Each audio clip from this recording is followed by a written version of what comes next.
Vamos a leer hoy el Evangelio según San Lucas, en el capítulo 16, versículos 1 al 8.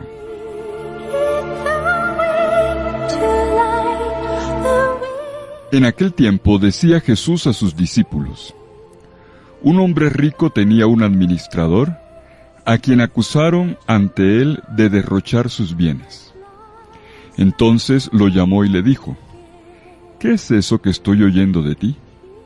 Dame cuenta de tu administración, porque en adelante no podrás seguir administrando. El administrador se puso a decir para sí: ¿qué voy a hacer, pues mi señor me quita la administración? Para acabar no tengo fuerzas. Mendigar me da vergüenza. Ya sé lo que voy a hacer para que cuando me echen de la administración, encuentre quien me reciba en su casa. Y fue llamando uno por uno a los deudores de su amo, y le dijo al primero: ¿cuánto le debes a mi amo? Este respondió: 100 barriles de aceite. Él le dijo: toma tu recibo, aprisa, siéntate y escribe 50. Luego dijo a otro: ¿y tú cuánto debes? Él dijo: 100 fanegadas de trigo. Le dice: toma tu recibo y escribe 80. Y el amo alabó al administrador injusto, porque había actuado con astucia. Ciertamente los hijos de este mundo son más astutos con su propia gente que los hijos de la luz. Palabra del Señor. Gloria a ti, Señor Jesús.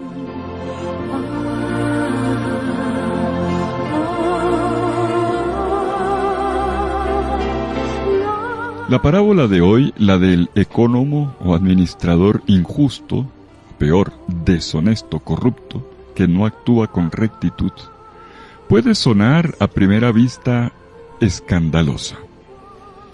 Para un lector superficial que se acerca así muy distraído al texto, sin tener en cuenta todos los elementos, puede sonar incluso inmoral. Pero, bueno, es necesario estar atentos y discernir dónde está el vértice teológico al interior de esta historia. Y entonces entenderemos con fidelidad la intención de Jesús al narrar esta historia. Los invito a que lo hagamos. Tratemos humildemente hoy de ejercitar nuestra inteligencia, nuestra entendedera, para captar este pasaje de una forma evangélica, para poder percibir la buena noticia que hay en él. Cuenta Jesús que un hombre rico tiene un tesorero que administra su negocio, pero de repente este último resulta ser un despilfarrador de sus bienes. Ahí le llega la noticia, otros le cuentan, se entera de que este hombre es un despilfarrador. Y entonces el patrón lo llama y le pregunta: ¿qué es lo que escucho de ti? Oye, ¿qué es lo que me están contando por ahí de ti? Entrégame las cuentas de tu administración, porque ya no podrás ser más mi mayordomo. O sea, despedido. Es algo que ocurre con bastante frecuencia, porque infelizmente la tentación de la injusticia, responsabilizarse de la propiedad ajena, de lo que pertenece a otros, es fácil y digo infelizmente, recurrente. Y bueno, ¿cómo reaccionas cuando te pillan, cuando te atrapan en la jugada? Veamos. Aquí el tesorero, ante la amenaza del jefe, ante el aviso de que va a perder su trabajo, se pone a pensar. Él comienza a reflexionar sobre su futuro. Y él medita para sí mismo, hace un soliloquio, que solito se siente y comienza a pensar: ¿qué voy a hacer? ¿Trabajar la tierra como un campesino? Pues no sé cómo hacerlo. Este tipo a duras penas maneja un lápiz. No sé cómo hacerlo, ya no tengo fuerzas, además. Mendigar, ir a pedirle, no, la verdad me da vergüenza. Además que tuvo un cargo muy alto. Y entonces, ¿qué pasa? Este hombre, en su diálogo interior, va a descubrir una solución. Se le prende el bombillo. Hacerse amigo de algunos de los deudores de su patrón, para poder contar con ellos cuando ya quede en la calle. Pero tiene que hacer todo muy rápido, y por eso inmediatamente convoca a los deudores. Al primero le pregunta, ¿cuánto le debes a mi amo? Y él responde, 100 barriles de aceite. Y él le responde, reduciendo a la mitad su deuda. Toma tu recibo, siéntate inmediatamente y escribe ya mismo 50. Que por cierto, 100 barriles de aceite, eso es mucha plata la que hay detrás. Y le perdona la mitad, o sea, se ganó un amigo. Viene el segundo de la fila, ¿cuánto le debes a mi patrón? 100 sacos de trigo. De nuevo, esto es toda una finca, y la cosecha de una finca. Y el tesorero le perdona 20. Es evidente que estamos aquí ante un verdadero fraude. Una condonación de deudas sin la autorización del propietario. Es un robo, es una flagrante injusticia. ¡Qué corrupción! Pero la historia no para ahí. Viene el momento del giro y ocurre algo inesperado en la narrativa de Jesús. El patrón, al darse cuenta del engaño perpetrado en su contra, además por segunda vez, un daño sobre sus finanzas, este caballero ya lo venía haciendo y ahora vuelve y lo hace descaradamente. El patrón, cuando se entera de nuevo, llegan quejas, donde parece que tenía sistema de espionaje tremendo, resulta felicitando al mayordomo. Felicita al mayordomo deshonesto. Este mayordomo, que según Jesús, es un hijo de este mundo de tinieblas, como lo dice en la conclusión. Por lo tanto, es un hijo de Satanás, el que lucha contra los hijos de la luz que intentan vivir en la justicia. Ciertamente, concluye Jesús, moraleja, los hijos de este mundo son más astutos con su propia gente que los hijos de la luz. Suena curioso, ¿verdad? ¿Por qué este final de la parábola? Y el amo, bueno, literalmente el Señor, alabó al administrador injusto porque había actuado con astucia. Ciertamente los hijos de este mundo son más astutos con su propia gente que los hijos de la luz. Al final hay una alabanza. Dice, alabó el Señor al administrador injusto. ¿A qué Señor se refiere? ¿Al Señor patrón de la parábola o al Señor Jesús que le está contando? ¿Quién fue el que felicitó?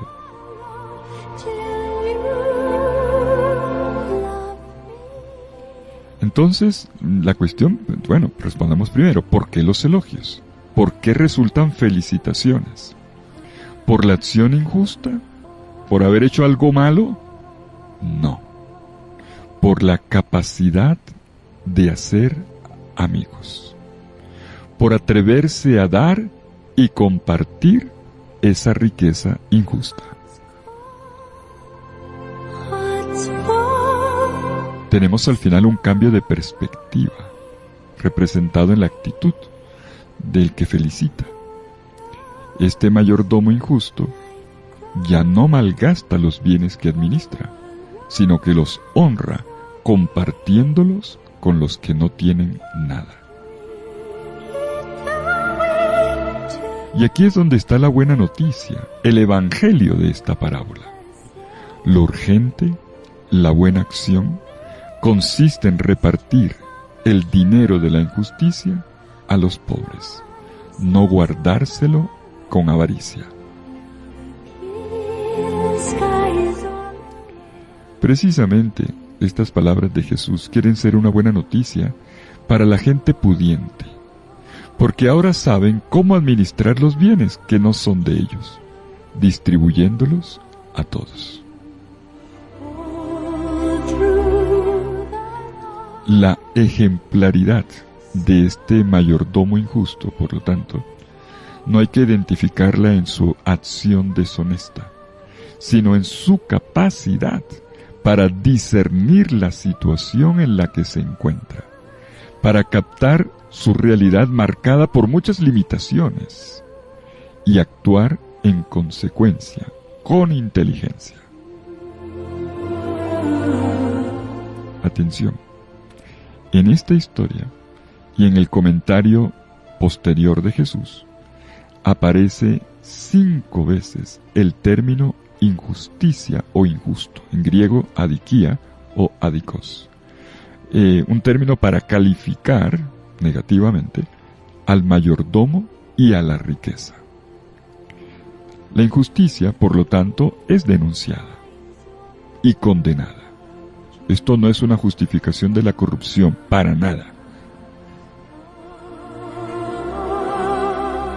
Lo que quiere decir es que no hay otra forma de justicia que la del compartir, la de regalar riquezas compartiéndolas con los pobres, que son los bienaventurados y a quienes les ha sido prometido el reino, como dijo Jesús en las Bienaventuranzas, capítulo 6, versículo 20. Y aun cuando esto lo veremos mañana, porque el texto continúa, esta parábola luego tiene una catequesis por parte de Jesús, y hoy la liturgia nos cortó solamente la parábola. Anticipo la palabra de Jesús más adelante en el versículo 13, donde Jesús llama al dinero mamón o mamona. No digo mamona mucho porque un colombiano piensa en la carne por allá que comen en los llanos orientales, y no es eso. Mamón es una palabra aramea de origen siríaco que viene de aman, que significa creer. Jesús llama mamón al dinero, una definición que está además muy presente en la literatura contemporánea al Nuevo Testamento, en los escritos de Qumran, donde se habla de la radical iniquidad del dinero. Mamón es una divinidad. Mamón es la riqueza terrena exaltada hasta el punto de convertirla en un dios, una divinidad. Y por eso Jesús va a decir, oigan, no se puede servir a Dios y al dinero, a Dios y a Mamón. No se puede servir a dos señores. ¿Dónde está tu corazón? Bien lo sabemos, por el mismo término mamón que Jesús va a utilizar adelante, que significa creer o confiar. El dinero captura tu corazón, te roba tu corazón, captura tu fe, te encanta, te seduce, te da falsa seguridad, te engaña y se convierte en el tesoro preciado, el ídolo en el que confías. Es verdad que el dinero es necesario, pero su valor es en cuanto instrumento, no como finalidad. Y por eso el dinero, cuando pide que le tengas confianza, casi que le reza al dinero, gente que hace rituales con el dinero para tener más dinero, ganar confianza en él, ya se ha convertido en tu Dios. Hay que estar alerta para no dejarse dominar por él. Maneja el dinero, no que el dinero te maneje a ti. Y por el contrario, hay que donarlo, distribuirlo, compartirlo. De hecho, si lo acumulas y te lo guardas solo para ti, resulta siendo alienante. Ya no posees dinero. Es el dinero el que te posee a ti, el que te lleva a ti, el que te tiene en sus manos. Pero bueno, esto es lo que se desarrolla en la catequesis que viene después de la parábola y que leeremos mañana. Por lo pronto volvamos sobre la parábola misma y su moraleja.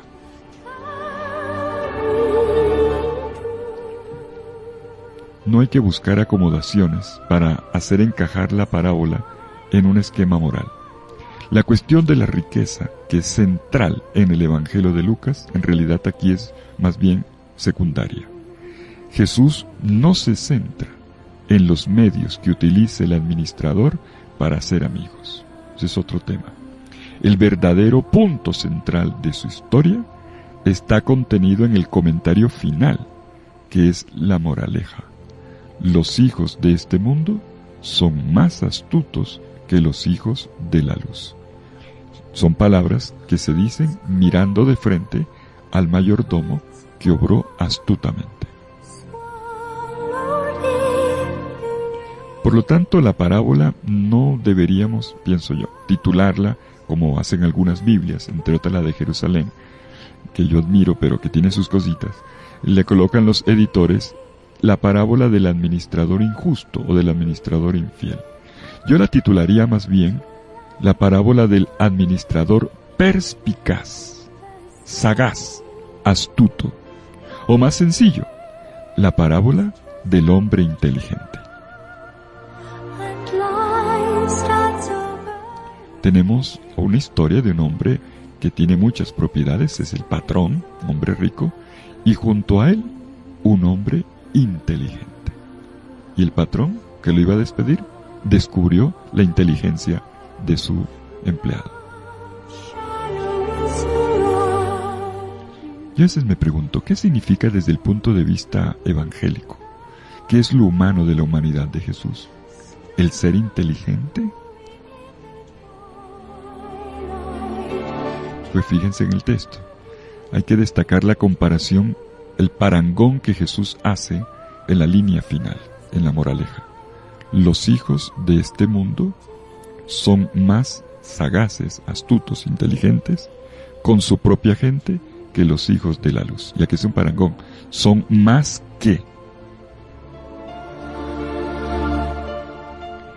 Aquí no hay que hacer una lectura demasiado espiritual o espiritualista, sino acoger y poner en práctica el Evangelio en la vida cotidiana. ¿Cómo? Observando la inteligencia de nuestros hermanos y hermanas en este mundo. Y en esto asumir los mismos sentimientos de Cristo Jesús, como dice Pablo en Filipenses 2:5, y que Jesús debió haber aprendido también de la gente de su época. Un sentimiento expresado con el adverbio, y que también es adjetivo en la gramática hebrea, frónimos. Frónimos. Frónimos en griego se traduce aquí precisamente por astuto, inteligente. Es el calificativo que se le da a este administrador que iban a mandar para la casa. Este mismo término aparece en otro dicho famoso de Jesús. Sean frónimoi. Sean astutos como las serpientes y sencillos como las palomas, dice en Mateo 10:16. Esta inteligencia, este ser frónimos, en griego, indica la lucidez para comprender la gravedad del momento, la disposición para buscar soluciones y la valentía para tomar decisiones.